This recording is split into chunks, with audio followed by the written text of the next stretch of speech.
Hello viewers, it's my pleasure to welcome you to the telecast of Potter's House Christian Mission, Ibadan, Nigeria. It promises to be a time of blessing, a time of revelation in the presence of God, as we bring you today's episode of What Saith the Scriptures.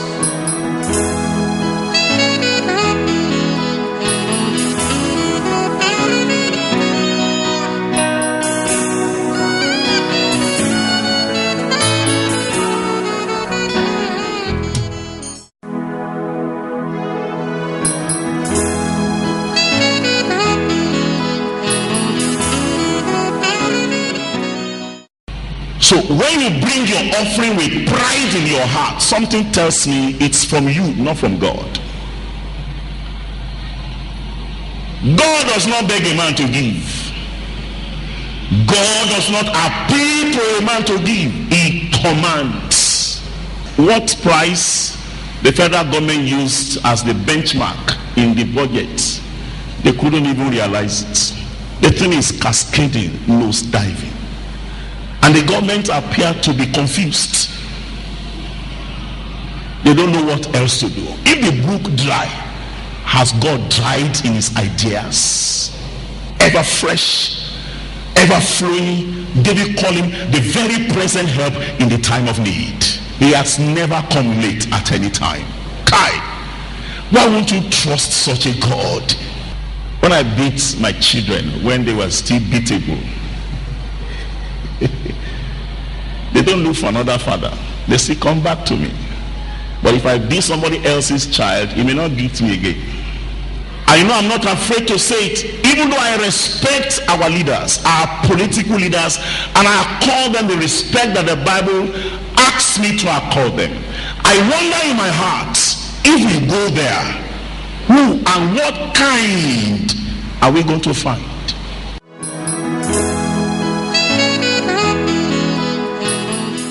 First Kings chapter number 17.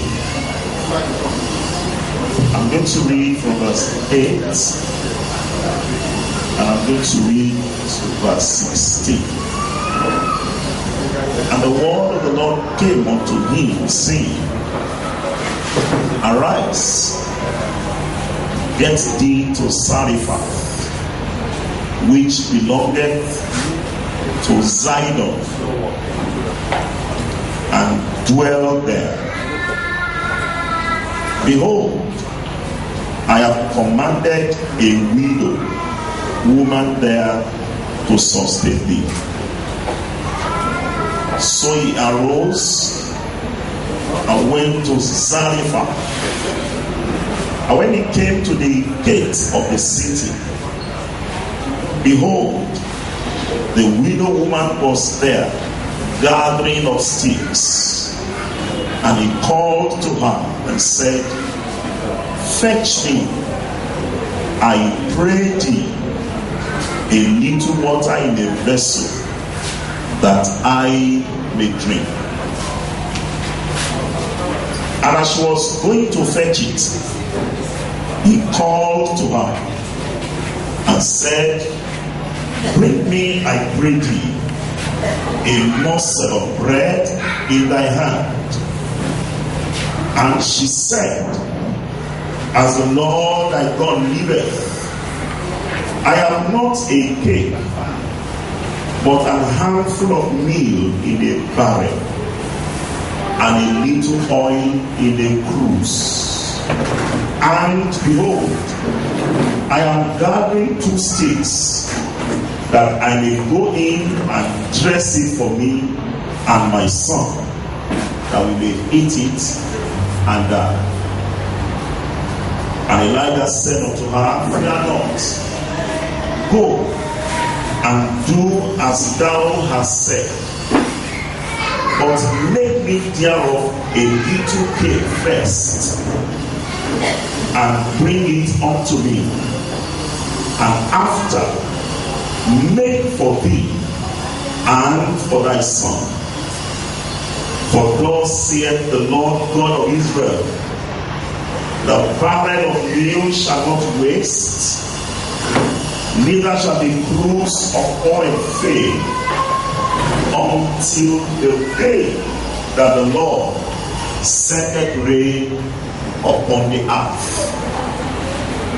And she went and did according to the saying of Elijah, and she and he and her house did eat many days. And the barrel of meal wasted not, neither did the cruse of oil fail, according to the word of the Lord, which he spake by Elijah. May the Lord bless this word in our hearts in the name of Jesus. Amen. I can't hear your own amen. Amen. Praise the Lord. Hallelujah. Yesterday the Lord began to speak to us about the meeting of the two commanded servants at the gate.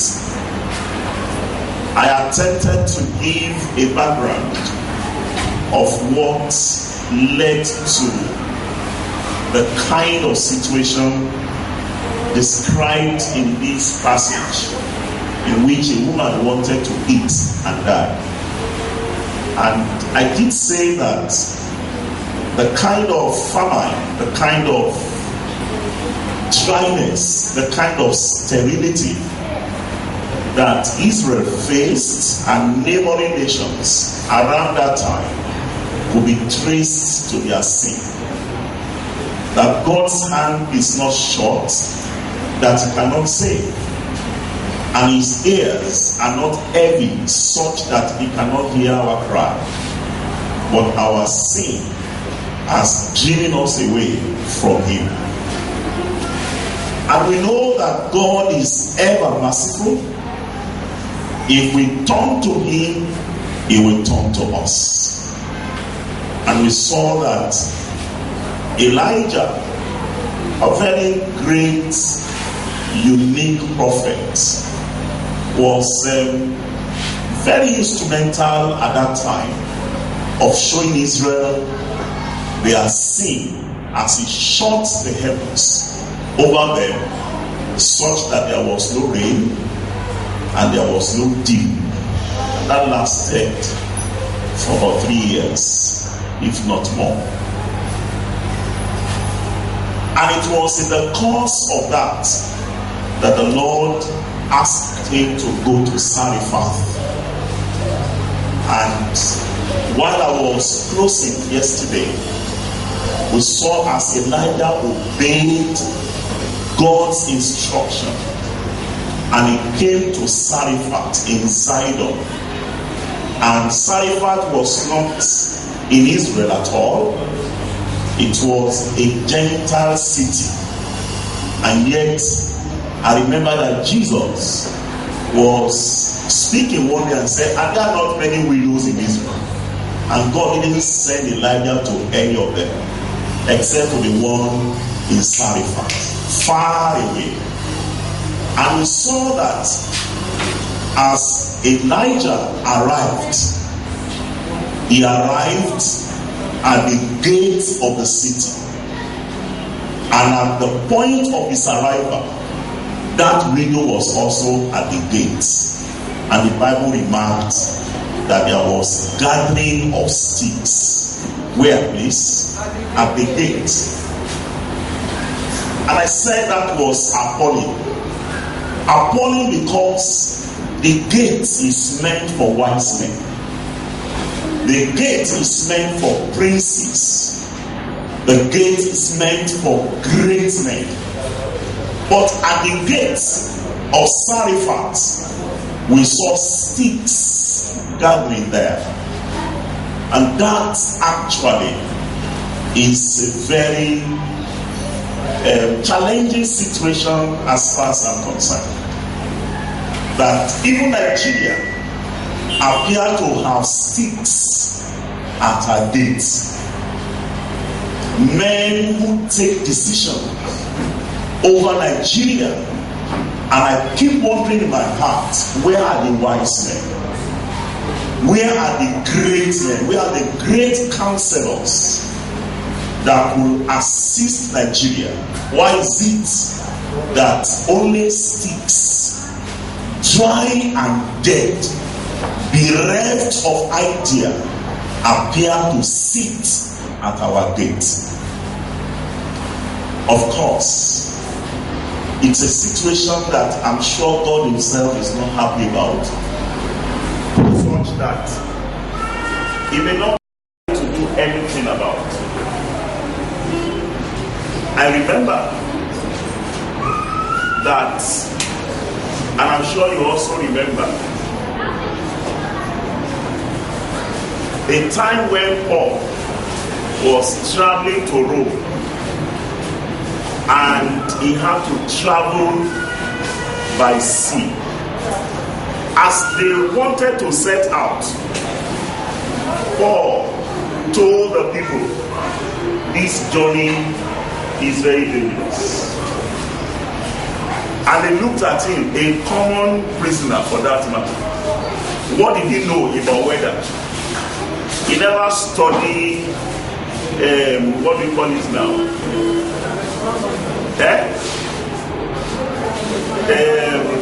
What are these people that forecast weather now? Meteorology. He didn't study meteorology. And now he's telling them that the journey was not going to be a pleasant one.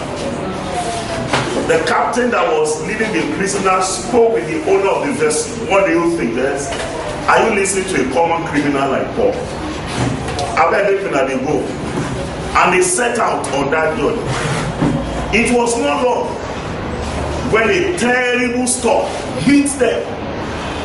They tried all their professional skill to control the vessel, but no, with their own hands, they were throwing their things into the sea willingly and offering unto fish, not unto the Lord. With their own hands. All the containers they have gone to import, they were throwing it into the sea because their lives were in danger. At a point, Dr. Luke, who was writing that account, said, when they have tried all the wind, they allowed the wind to drive them. And I told myself, a man that will not allow God to drive him, wind will drive him. When a man refuses to listen to God, something small will direct him. When a man refuses to give his money to God, something very small will take that money from him. And that was the trouble. This woman was at the gate, and it was at that time Elijah also arrived. She was gathering sticks. Elijah had come to meet with her. And I did say that even though there was a gathering of sticks, yet we have two people commanded by God in the midst of the sticks. Am I still communicating? Yes. All right. That even though sticks are gathering, even though it was the gathering of dead wood, dry wood, yet there was a woman who actually was a servant of God, sent by God to sustain Elijah, the servant of God. And Elijah himself, the servant of the Most High, was at that gate at that time to meet the woman. And if you don't forget, it became a prayer for us that even though it appears as though sticks were at our gates, that the Lord send life across to us now. As this woman was gathering the sticks and Elisha arrived, Elisha asked, and let me read from verse 10, 1 Kings chapter 16. I want to say to you that it is necessary for us to pay attention to this verse 10 and verse 11, which might become a very major matter in our hearts tonight. So he arose and went to Zarephath. And when he came to the gate of the city, behold, the widow woman was there, gathering of sticks. And he called to her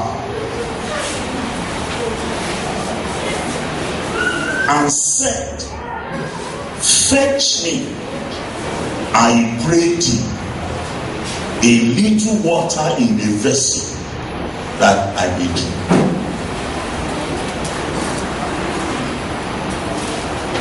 Do you consider Elijah as a nice man? In your own opinion, do you think he's a nice man? You are meeting somebody for the first time. There is no good afternoon. There is no how are you. The first thing you are asking for is water.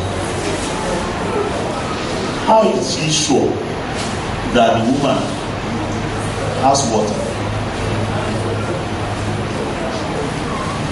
You know, I told you yesterday that God does not beg a man for offering. Did I say something like that yesterday? He commands. If I am his servant, if you are his servant, he will command us. If actually you have taken your life from him, if I've taken my life from him, if everything I have and everything I will ever be will come from him, he will have no reason to beg for me to release what is in my hand unto him. In fact, I was taught to pray that whatever I cannot give, God should not give me. I don't know whether that sounds reasonable. That whatever I cannot give, I beg God not to give me. Because it is needless that this man, understanding the fact that he has come to meet a woman commanded by God, no protocol, permits me no decorum. He came and said, fetch me a little water in a vessel. Now. And the woman did not look at Elijah. Of course, you will have known that he's not from Zarephath, that this boy is a stranger. Said, don't you have a woman at home? Is that how you talk to your wife?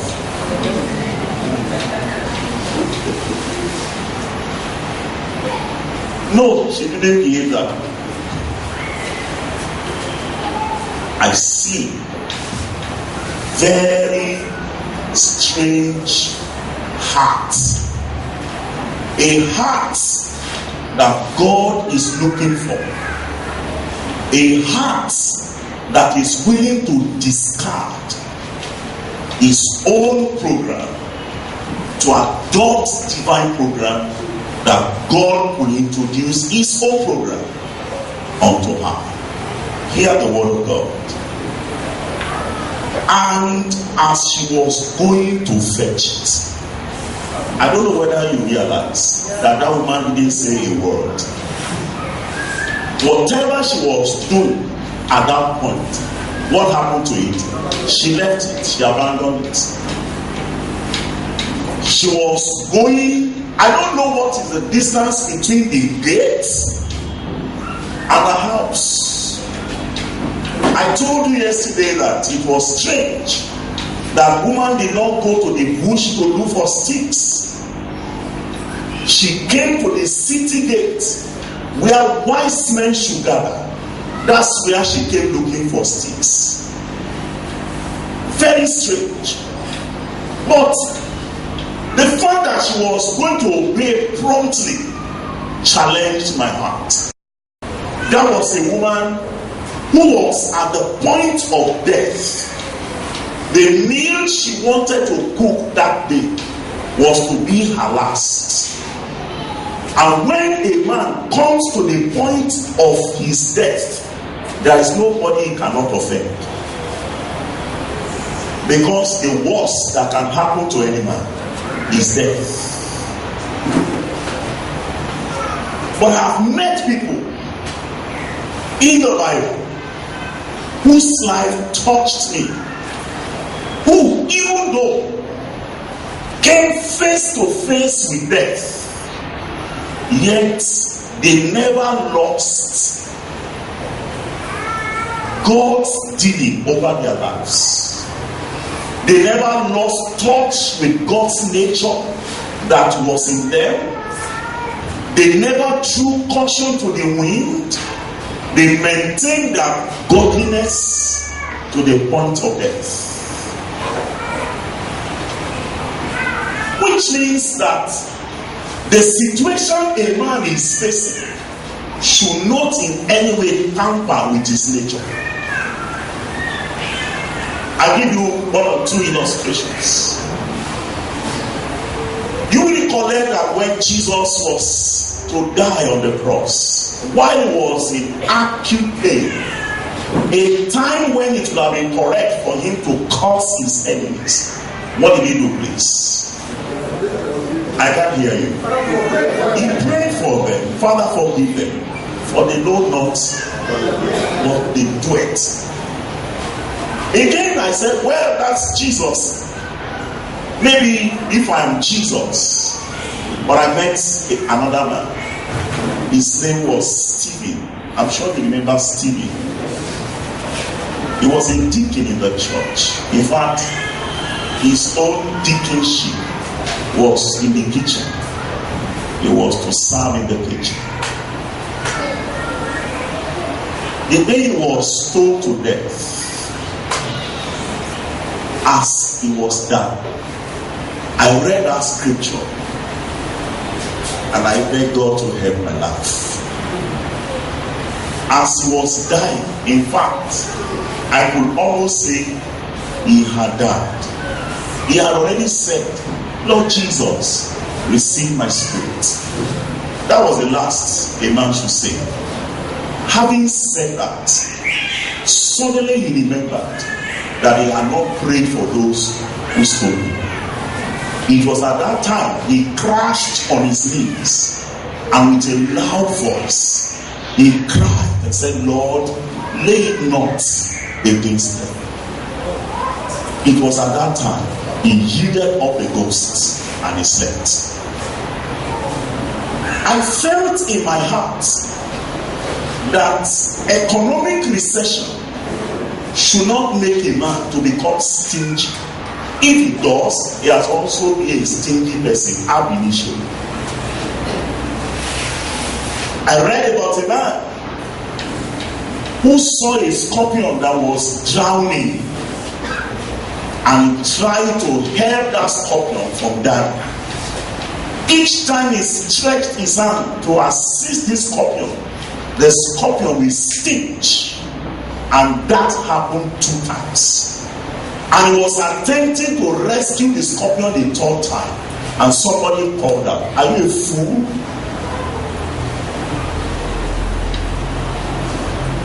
Are you a fool?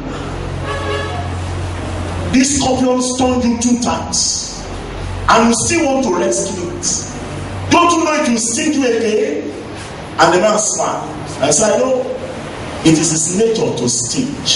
It is my nature to show mercy.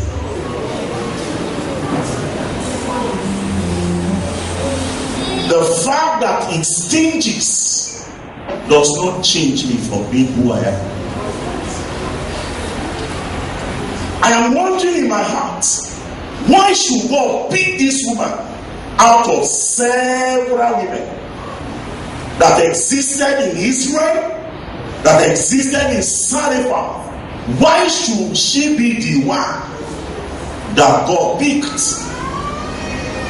What played out at the gates, as far as I'm concerned, was a normal life.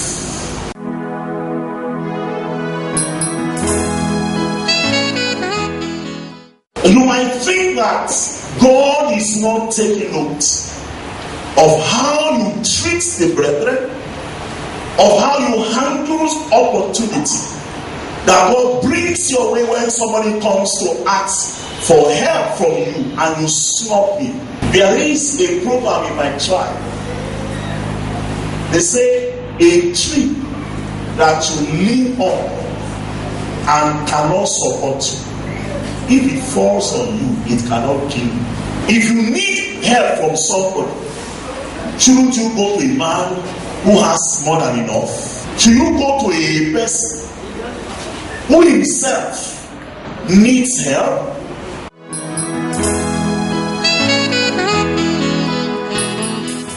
This program was brought to you by Potter's House Christian Mission, Bedford, Alaksa Village, off Ijebu-Ode, Ibadan Road, Adebayo Idiayinre, Ibadan, Nigeria. We believe that the Lord has richly blessed and challenged your heart by today's telecast. For further inquiries, prayers, and counseling, please contact us on